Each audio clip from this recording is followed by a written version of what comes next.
Hi guys, today we are going to be learning about linear functions. This is lesson 3.2.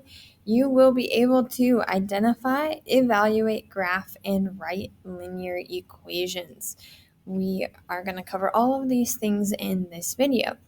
So example 1, we're going to jump right in. It says evaluate functions in function notation. So function notation is slightly different than our normal slope-intercept form. We'll get to the vocab in just a second here. So we can write the equation y equals 5x plus 1 using function notation. So this as function notation you'll actually see down here as f of x equals 5x plus 1. You'll notice the only thing that changed is that y is now f of x. And there is a good reason for that. So remember that a function is a rule that takes an input. So you guys learned about this a couple days ago.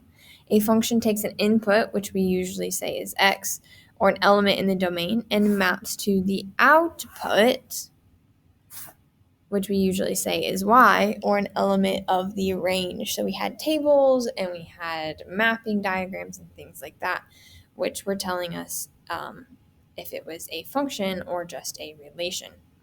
So function notation is a method for writing variables as a function of other variables. So in our case, the variable y becomes a function of x, or how we write it shorthand, f of x. Now, it doesn't always have to be a function of x or f of x. It can also be g of x or h of x. Those are kind of the three that we use the most, but you could also have like q of x. Any of those are fine. This just means that the variable x is used to find the variable y. You plug in x to get y. So y and f of x are actually interchangeable.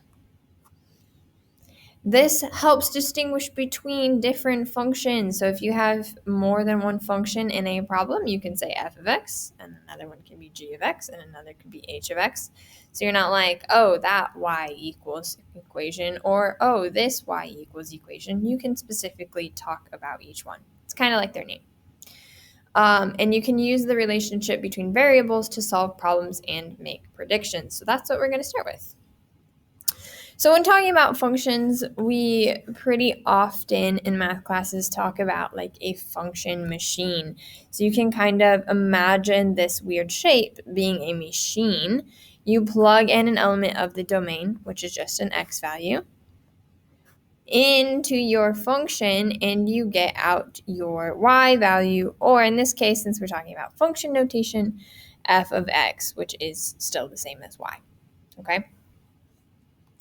So it asks us on this part B, what is the value of f of x equals 5x plus 1 when x equals 3? Guys, all you have to do here is plug in 3 for this x value in your function.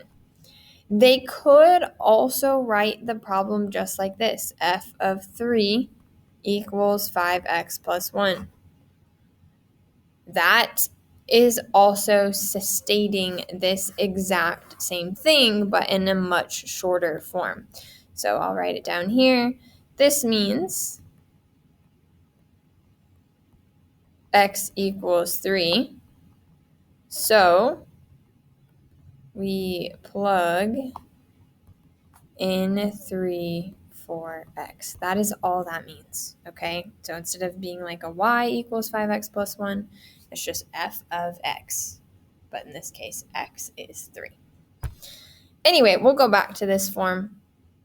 Can make a little more sense when it specifically states x equals 3. So since x equals 3, you plug it in. So since we have f of 3 equals 5 times 3 plus 1, we can solve and we get that f of 3 is 16. Okay? And all we did was plug in x equals 3.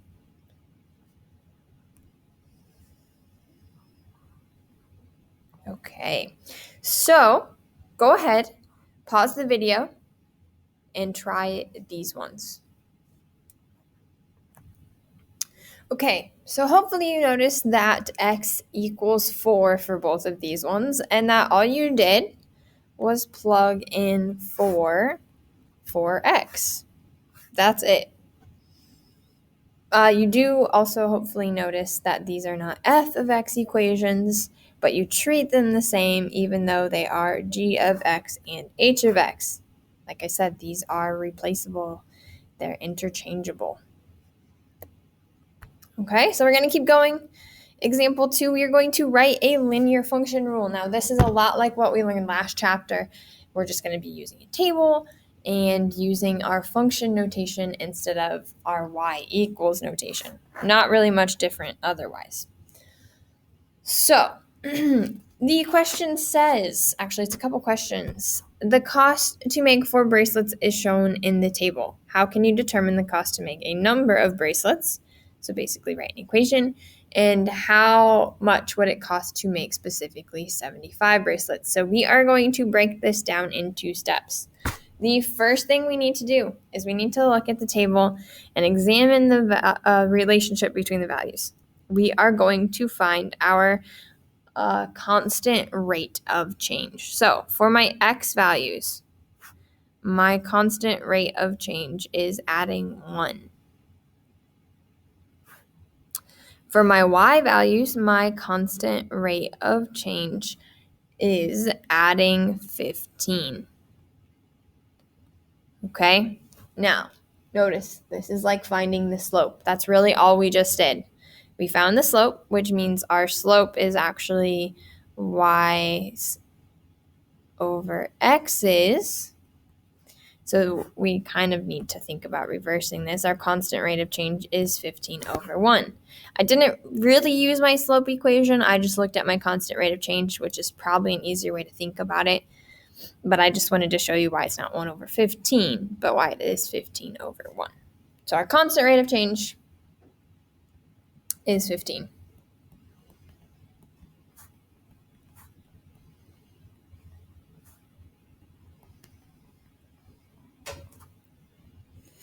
Okay? Now, with that being said, we need to write a function using slope-intercept form for the rule. So all we know right now is our slope. So we have the function f of x is equal to mx plus b. I'm going to say over here f of x is is another way to write y. So no different really. And all I know so far is my slope m, which is 15.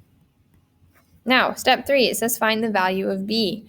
I can plug in any one of these coordinates, 117, 232, 347, 462. Doesn't matter. I'm going to plug in 117. Seems the easiest to me. You can choose. So I have my point. Plug in the point 117. So 1 is x, 17 is y. So 17 equals 15 times 1 plus b.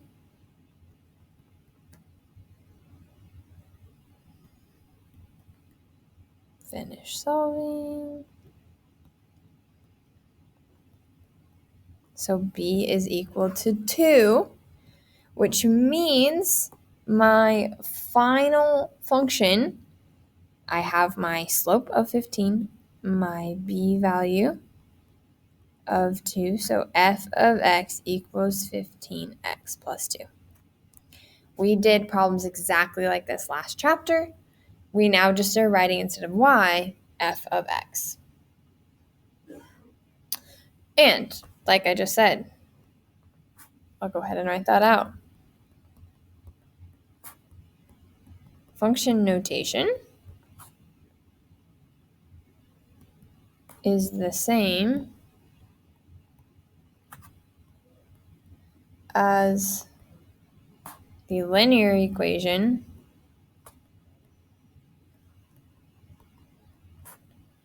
y equals 15x plus 2.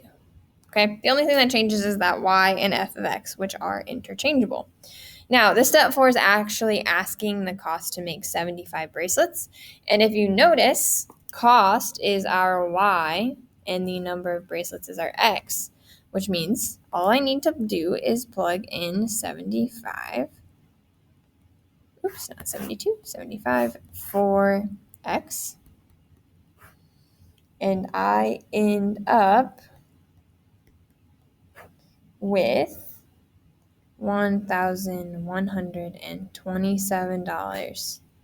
And this is the cost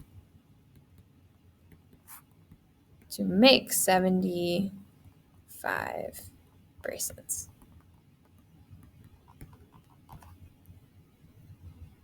Okay? Now, you guys go ahead and try these next two. They don't ask you to plug in anything. Your answer is going to just look like this guy here.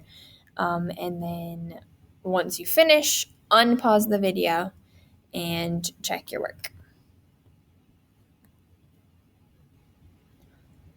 Okay, so on this new try, you were supposed to write a function notation of a linear function. So if you look at the first one, we have a constant rate of change of 6.5. It adds 6.5 each time. The top is just 1. If our x values did not just increase by 1, it would change your constant rate of change. It would be different than 6.5, but it does not here. Then I chose to plug in the second point, 213, because I didn't want to work with the decimal for the first point. It's totally up to you. You can plug in any point. I don't care. And then we have f of x equals 6.5x plus b. So I replace f of x with y, or 13, and x with 2. And then I solve. This one kind of solves a little weird because b ends up actually just being 0. And then I could write it like this top one here. I'm not going to write it that way, though, because that's not my function notation. My final function notation is in pink down here. Similarly, for my second one, we have our slope of 3, because our constant rate of change is 3. And we are going to plug in a point. Now, I chose 1, 1. Seems like a fairly easy point to me. You can choose any of them. I plug it into my equation here so that b is equal to -2 when I finish solving. And then I just plug in my slope and my b, and I make sure it's in function notation. And that's all I do to find the function notation of a table. So if I continue on, we have a real life example here. It says that Tia records outside temperatures at 6 a.m. at -3 degrees Fahrenheit. The outside temperature increases by 2 degrees every hour for the next 6 hours. If the temperature continues to increase at the same rate, what will the temperature be at 2 p.m.? So this is all good information here. So my rate of change, I know, is adding 2 degrees. So rate of change is plus 2. Or this is just your slope. My initial temperature, when she started measuring, is B, or that's what it's going to be, -3. So my function, I didn't have to really solve for much here, is just f of x is equal to 2x minus 3, because I plugged in my initial value and I plugged in my slope. From here, we're going to sketch a graph of this function. So we use slope-intercept form to graph the equation.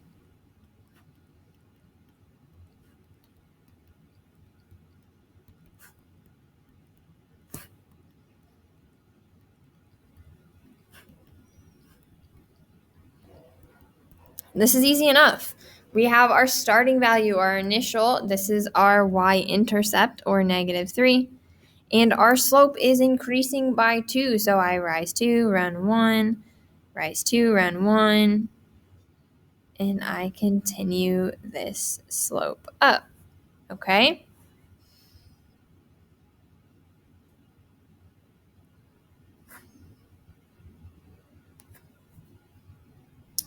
Now, the range of this function is the set of reasonable temperatures in degrees Fahrenheit. So notice, guys, that the y value is our temperature. So y is temperature.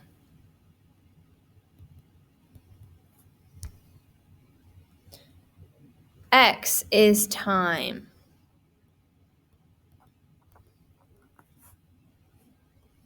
Okay, so it doesn't really ask us about the range right now, but it is good to think about that the range is the set of reasonable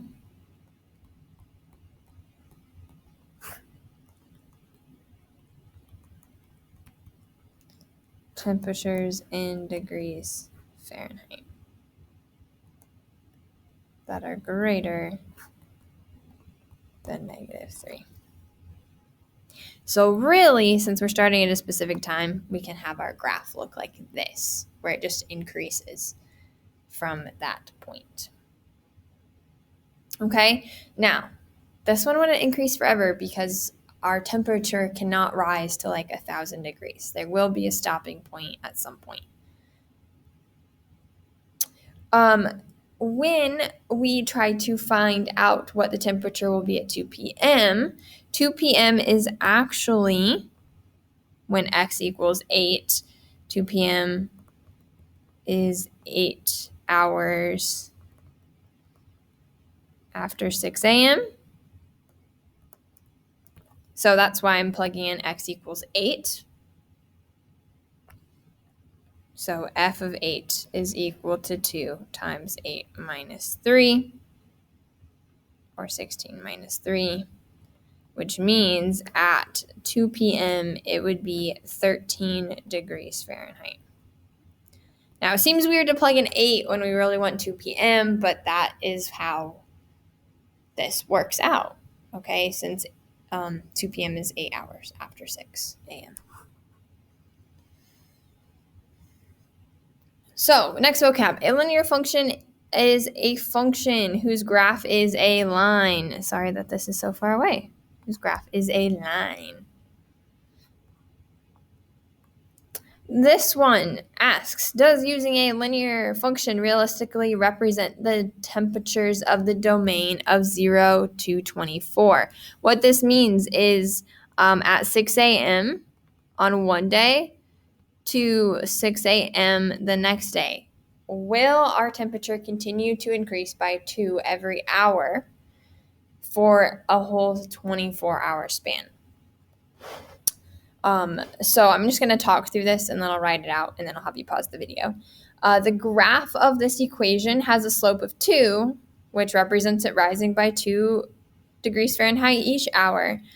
But once the sun sets, it's not very likely that the temperature will continue to increase by 2 degrees. So it is not likely for this to have a good representation. It's not likely this equation will represent a 24-hour domain. So you can't use this equation and plug in 22 because it's not probably going to work out well. So I'm going to write that out and then you guys can pause and write it out yourself. Okay, so the graph here, I already talked through it, doesn't really work for this whole domain set. It'll only work for a portion of the day. So you guys can go ahead and pause, write out that explanation, make sure you understand it, why that domain is not good for that whole time, or this function is not good for the whole time, just for part of the day. All right, hopefully you paused. We're going to go ahead and continue to move on to sketch the graph of each of these functions. This, guys, is really just a review. It's just a graph. You have to figure out where your starting point is, your beginning value, your initial value, your b. Sorry about that. Keeps scrolling. And we also need to figure out what our slope is. So our slope, in this case, is the number in front of x, or -1. And our initial value, or our b, or our y-intercept, is 1. So I need to start on the y-axis where we have b equal to 1. And then our slope being -1 is really -1 over +1. So I'm going to fall 1, run 1, and continue this pattern all the way down and all the way up and to the left. This is my line. Okay, no real world application here. You could find the domain and range if you would like. Okay, next one, g of x doesn't really matter. You can still just find your slope, which is 3, and your y-intercept, or b value, which is 1. Once again, we're starting at y equals 1. This time the slope is 3 over 1, so we'll rise 3, 1, run 1, rise 3, run 1, go the other way, and then you can graph this line. Okay? So graphing it hopefully isn't too bad. It is just a review. Then we have example 4, use linear functions to solve problems. So we have a chairlift starts at half a mile above the base of a mountain and travels up the mountain at a constant speed of 6 miles per hour. It takes 15 minutes to reach the top. How far from the base of the mountain is the chairlift after 10 minutes? So we are going to let t equal time in minutes.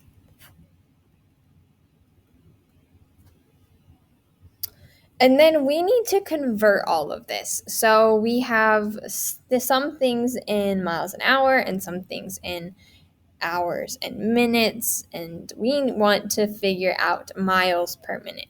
So we know that the chairlift, travels at 6 miles per hour. So we are going to do some unit changing. So 6 miles over 1 hour. To change units, you can set up a proportion. We are going to multiply this by 1 hour over 60 minutes because there are 60 minutes in 1 hour.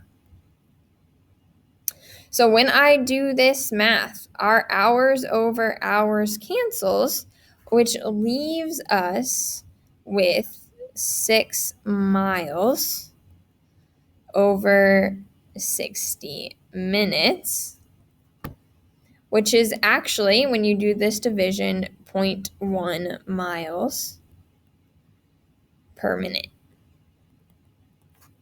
Okay? So we wanted to do that changing just because we are trying to find out how far it travels in 10 minutes, not in how many hours. So our distance traveled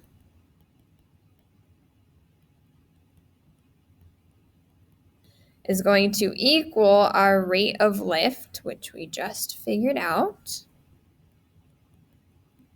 by doing our little conversion, times time traveled, and then plus the distance from base. Sorry, running out of room. So this is going to be d of t, distance as a function of time. Our rate of our lift is 0.1. Time traveled is our variable t, plus we start at 0.5 miles above the base, or half a mile. So our function here, if I write this nice and pretty, the distance of the chairlift from the base of the mountain at any time is represented by our linear function d of t is equal to 0.1 t plus 0.5. So using this equation, I can now find out a bunch of things. If I want to know, like it asks 10 minutes, how far is it from the base? I can just plug in 10 is equal to t. So d of 10 is equal to 0.1 times 10 plus 0.5. When I solve, I end up getting that my chairlift is 1.5 miles from the base. So, interpret the meaning of your answer. I just said it. After 10 minutes, the chairlift will be 1.5 miles up the mountainside. I'll write that out, and then you guys can write it too. All right, so go ahead and pause the video, write out that interpretation, make sure you actually understand it. And then also you can look at this graph over here. Our x values, our domain is time, our range y is distance. So if you look here after 10 minutes, this is right here, the chairlift has traveled 1.5 miles. So that is what this point stands for here. You could also find after 16 minutes, well, I guess that's kind of off the graph, but you could find how far it's traveled there. After 12 minutes, you can find how far it's traveled by using your graph of your line. Okay, so then we have our last try here. In example 4, how would the function, graph, and equation change if the speed is 4 miles per hour? And then what is the effect on the domain? So go ahead, try that one out, pause the video, and then once you're ready, come back and check in. Okay, so for this one, I kind of did a lot of writing out of the things and thinking through them. The initial point would have to be the same. It's still starting at 5 miles up the hill or the mountainside. So 0.5 is where we are starting. That's our y-intercept. So that doesn't change. The rate would change to 4/60. If you look above where we did our previous set of this problem, when we had 6 miles per hour and then we changed it to miles per minute, we had 6/60.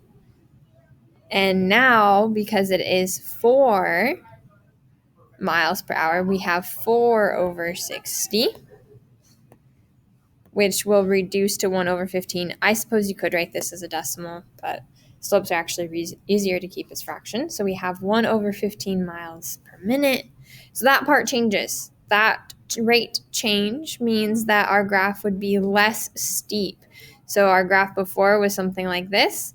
Our graph now would be more like something like this. Just an estimation. It's just less steep. So our equation would change. Our function notation would now be d of t, or distance of time, is equal to 1/15 t plus 1.5. Really, the only thing that changes is that slope, a less steep slope. So the domain changes from 0 to 15 minutes because it told us all the way up here that it takes 15 minutes to reach the top. So instead of taking 15 minutes to reach the top, it will take a little longer because our slope is a little less steep. It would be more like, let's see, it would be more like this slope.